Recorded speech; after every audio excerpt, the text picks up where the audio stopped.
The following is an ESG On Location video.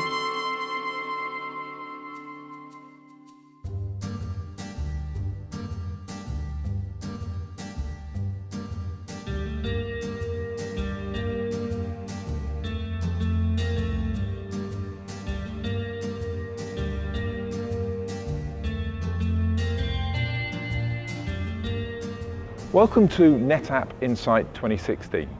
NetApp's Insight has always been a little different from some of the other industry events in as much as it's very pragmatic, very technical. There's a lot of real work that actually gets done here. Meantime, I think from my perspective, looking at the company, the key point is about change.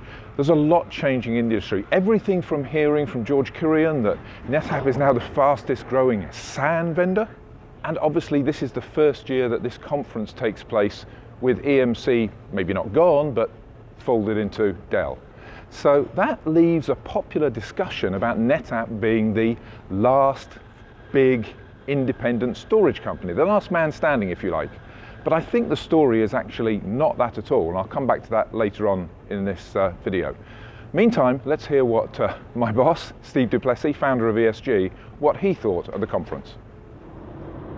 I love NetApp. I've always loved NetApp. And I've been concerned, like many people have been. Here's my takeaways.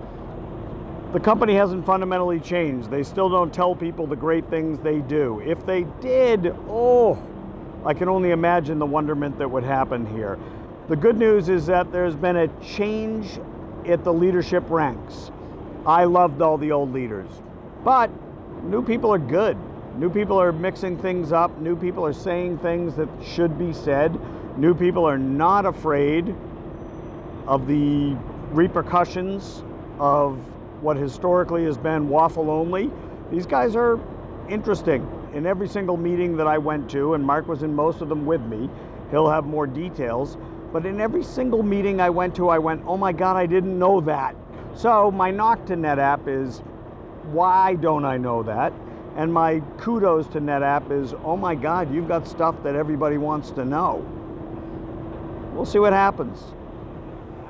So Steve mentioned that I'd have some specifics. Let's give you a few. The perhaps most obvious and traditional is that there were 6 new platforms, AFF, FAS, revamped platforms, which is cool, but is just part of the progress of doing business in this industry. For many people at this conference, it was the first time they got to hear about SolidFire, which is obviously a key part of NetApp's future.